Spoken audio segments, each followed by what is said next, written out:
Technology बड़ी तेजी से आगे बढ़ रही है। जिन कंप्यूटर की साइज एक रूम जितनी होती थी अब वो कम होकर हाथ में पहनने वाली घड़ी जितनी हो चुकी है। लेकिन अगर कोई डिवाइस शरीर पर पहना जा सकता है, इसका मतलब यह नहीं कि उसे पहना ही जाए।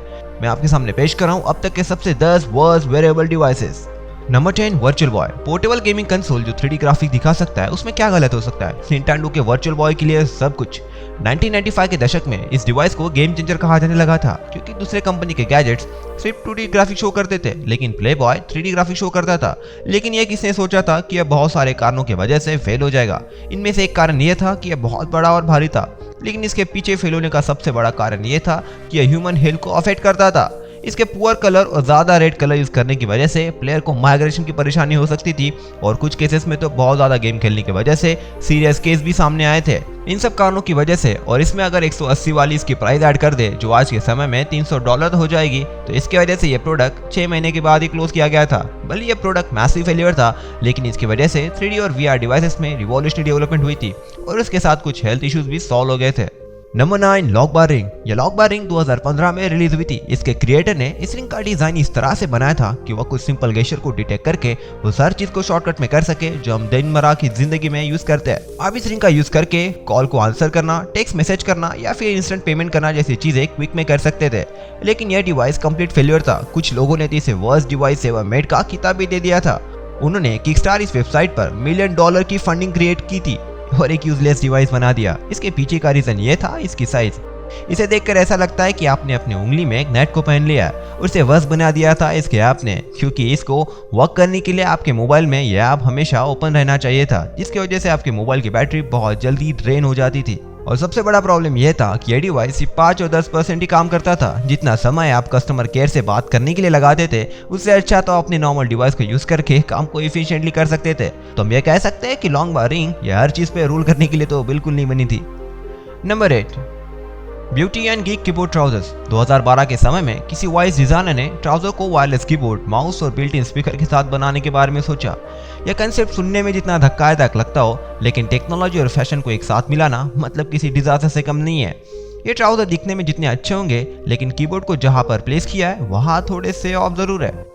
कोई भी अपने सही दिमाग में नहीं होगा जो खुद को पब्लिक प्लेस में कीबोर्ड पर टाइपिंग करते हुए देखना चाहेगा जो ठीक उसके कमर के नीचे है। और दूसरा प्रॉब्लम ये है इसकी प्राइस जो है $400, और यह सिर्फ एक एस्टिमेटेड प्राइस है। लेकिन सबसे बड़ा प्रॉब्लम यह था कि जब भी इसे धोने की जरूरत गिरती है, तब इसकी इलेक्ट्रॉनिक डिवाइसेस को बिना डैमेज किए धोना मतलब किसी मिशन इम्पॉसिबल से कम नहीं है। मेरे पास आपके लिए एक एडवाइस है, खुद के लिए अलग से पैंट, वायरलेस कीबोर्ड, माउस का सेट ले लीजिए। यह आपको सस्ता और लेस ऑकवर्ड जरूर बना देगा। And hey, thanks later. Number 7, Zabonet Puma। Google glasses से पहले Zabonet Puma था। यह वेरेबल डिवाइस 2002 में रिलीज हुआ था। यह डिवाइस आपको घूमते हुए कंप्यूटर टास्क परफॉर्म करने के लिए मदद करता था। अगर इसका ग्लेयरिंग का प्रॉब्लम नहीं होता तो एक रिवॉल्यूशनरी प्रोडक्ट हो सकता था। आपको इस डिवाइसेस के साथ नंबर ऑफ और डिवाइसेस कैरी करने की जरूरत पड़ती थी ताकि ये डिवाइस ठीक से काम कर सके। इन डिवाइसेस की लिस्ट इस तरह से है: head mounted screen, optical mouse, portable keyboard और केस जो रैम, CPU और हार्ड डिस्क ड्राइव को पकड़ के रख सके। यह बहुत डिवाइसेस हो गए पोर्टेबल डिवाइसेस के लिए नहीं, लेकिन यह डिवाइस एक नॉर्मल कंप्यूटर के हिसाब से काफी स्लो काम करता था। तो आप इनमें कॉम्प्लेक्स कंप्यूटर टास्क को परफॉर्म करना छोड़ ही दीजिए। और इसे फेलियर कहने का सबसे बड़ा प्रॉब्लम यह था इसकी प्राइस जो थी $1500। ऐसा कौन सा व्यक्ति है जो इतनी भारी अमाउंट को पे कर सकता है एक डिवाइस पे जो काम भी नहीं प्रॉपरली करता है। उससे अच्छा अगर एक सेम टास्क नॉर्मल लैपटॉप पर परफॉर्म करता है तो बहुत आसानी से हो सकता है। लेकिन अगर आपको साइबर वाली जिंदगी जीनी है जिसमें वायर्स के साथ आपको काम करना अच्छा लगता है, तो यह गैजेट बस आपके लिए ही है दोस्त। Number 6, Kreos and Neptune Point smart watches. Smart watches यह ग्रेट डिवाइस है, लेकिन ये हमेशा से इतने अच्छे नहीं थे जितने अभी के आई वॉचेस है। आप Kreos स्मार्ट वॉचेस का एग्जांपल ही ले लीजिए। यह वॉच को 2013 में सबसे एडवांस स्मार्ट वॉच के नाम से जाने जाने लगा था, जो वॉइस और गेस्चर कंट्रोल सिस्टम के साथ भी आता था। इस प्रोडक्ट को $1.5 मिलियन के क्राउड फंडिंग से बैक भी किया गया था, लेकिन जब फाइनल प्रोडक्ट बनाने की बात आई और रिलीज हुआ, तब तक ये सारे प्रॉमिस फीके पड़ गए थे। इस स्मार्ट वॉच की प्राइस $110 थी, जो भले ही ज्यादा नहीं लगती, लेकिन लोग इसे लेकर रिग्रेट कर रहे थे क्योंकि यह वॉच टोटल फेल्यूर थी। और दूसरी फेल्यूर वॉच थी Neptune Point। जब ये स्मार्ट वॉच 2015 में रिलीज हुई थी, तब ये watch decent piece of technology भी थी। ये वॉच लगभग हर कुछ वो कर सकती थी जो स्मार्ट वॉच कर सकती है, जो स्मार्ट वॉच का डाउनफॉल भी था। मेन प्रॉब्लम यही था कि ये छोटा स्मार्टफोन था जिसकी साइज थी 2.4 इंच। इसकी बड़ी साइज काफी अनकंफर्टेबल थी। फॉर्मल वेयर पहनने से पहले आप इसे अपने स्लीव के अंदर डाल ही नहीं पाते थे और बाहर से ये काफी अनसेटलिंग दिखता था। इस वॉच की प्राइस है $350। जिसे जानने के बाद मुझे लगता है कि हाई एंड स्मार्टफोन और वॉच में अलग अलग इन्वेस्ट करना ही बेहतर रहेगा। शायद हमें एक छोटा ब्रेक लेना चाहिए। इससे पहले कि मैं आपको उन अनवेरेबल डिवाइसेस के बारे में ज़्यादा बताऊं, क्या आपको पता है कि हमारे एंसेस्टर ने एक बहुत ज़्यादा टेरिबल टॉर्चर डिवाइसेस का इन्वेंशन किया था। इसका एग्जाम्पल आपके सामने है। क्या आपको इन डिवाइसेस के बारे में पता है? अगर आपको इस अनयूजुअल और डेडली वेरिएबल डिवाइसेस के बारे में जानना है तो इस वीडियो को आखिर तक जरूर देखिएगा। Number 5, basis peak and Fitbit force. अगर हम इन दोनों स्मार्ट वॉचेस को पिछले स्मार्ट वॉचेस के साथ कंपेयर करते हैं तो हम यही कह सकते हैं कि ये दोनों स्मार्ट वॉचेस कस्टमर के हिसाब से ही बनाई गई थी, लेकिन कुछ अनयूजुअल प्रॉब्लम होने की वजह से इन दो डिवाइसेस को इस लिस्ट में ऐड करना ही पड़ा। बेसिस पीक ये 2014 का एक बहुत ही अच्छा फिटनेस ट्रैकर था जो हेल्दी वेरी कस्टमर्स के लिए बनाया गया था, बहुत सारे यूजुअल फीचर्स को ऐड करके। भले स्मार्ट वॉच की प्राइस $200 थी, लेकिन इसके एडवांटेजेस बहुत ज़्यादा थे, इसके डिसएडवांटेजेस थे। लेकिन एक मैल फंक्शन की वजह से इसकी पूरी प्रोडक्शन लाइन ही स्टॉप हो चुकी थी। मैल फंक्शन की वजह से स्मार्ट वॉच ओवरहीट होने लगी थी और कुछ केसेस में वॉच जलने की भी कंप्लेंट सामने आई थी, जिसकी वजह से यूजर्स को बर्निंग मार्क से भी सफ़र करना पड़ा था। इस इशू की वजह से बेसिक पिक को उसके पूरे प्रोडक्शन को वापस बुलाना पड़ा था और यह बेसिक पिक का अंत भी था। बेसिक पिक की तरह फिटबिट फोर्स ने smart watches light weight, easy to use थी और ये स्मार्ट वॉचेस भी नंबर ऑफ फिटनेस एप्लीकेशन के साथ बनाई गई थी और इसकी प्राइस भी सिर्फ थी $130, जिसकी वजह से कस्टमर को स्क्रीन रैशेस होने लगे थे और बेसिक पिक की तरह इन्हें भी खुद के प्रोडक्ट्स को वापस बुलाना पड़ा था। लेकिन unlike Basis Peak, Fitbit Force अभी भी इस दिन तक प्रेजेंट है और बिना किसी स्किन प्रॉब्लम के अभी भी एक नए प्रोडक्ट के साथ कस्टमर को खुश कर रहा है। नंबर 4, ओकली थंब। म्यूजिक प्लेयर ने बहुत सारे अलग अलग फॉर्म्स लिए गए हैं, जैसे कि Rubik cube, pen, action figures और बहुत कुछ। ओकली जो एक रेप्यूटेड ब्रांड है, उसने 2004 में म्यूजिक प्लेयर के फंक्शन को उसके सनग्लासेस के साथ कंबाइन करने का सोचा। यह प्रोडक्ट ऑसम बना होगा, सही ना? लेकिन नहीं, यह बिल्कुल अच्छा नहीं बना, यह बहुत बेकार था।